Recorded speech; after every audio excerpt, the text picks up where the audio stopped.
가장 결정적인 분야 중에 하나가 지금 분석이 이제 세부적으로 나오고 있습니다만, 한미 간에는 사실 2012년도에 이 자유무역협정이 발효가 됐잖아요. 그래서 자동차 분야를 포함해서 주요 분야의 많은 분야, 자동차, 뭐 가전제품 이런 분야들이 무관세로 사실은 그간에 혜택을 받아왔잖아요.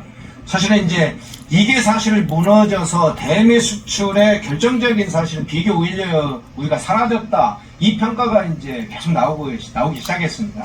그때 이명박 정부 때서 그때 얼마나 어렵게 했습니까? 예. 한 FTA를 하기 위해서 우리나라에서 총력을 동원을 해서 FTA를 추진을 해서 그때 뭐 소고기 파동도 그 이후에 일어나고 한 상황인데 그런데 이게 지금 사실상 폐지된 거랑 마찬가지예요. 한 FTA가 그 대통령실에서도 그 부분이 아쉽다는 이야기를 했습니다.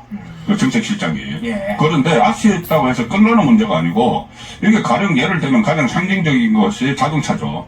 자동차 일본하고 EU는 그동안 미국에 2.5% 관세를 물고 있었는데 우리는 제로였단 말입니다. 그랬죠. 제로였는데 같이 15%가 됐다고 지금 금리를 전혹하고 있는 거예요. 정부에서 금리를 전혹을 해서 우리도 일본하고 똑같은 수준으로 해서 15% 자동차. 그런데 그걸 실질적으로 따지면은 우리는 2.5%가 그래서 빠져야 되는 거죠. 그렇죠. 원래 우리는 제로였고 일본은 2.5%였으니까 일본이 15%면은 우리는 12.5%가 돼야 되는 거예요. 그런데 그것을 국민을 전혹을 하면서 일본하고 똑같이 했다. 이렇게 말을 해버리니까 그러면 결과적으로는 그 FTA는 이제 사라져버린 거죠. 다른 품목에서도 아마 똑같이 적용이 앞으로 계속될 겁니다.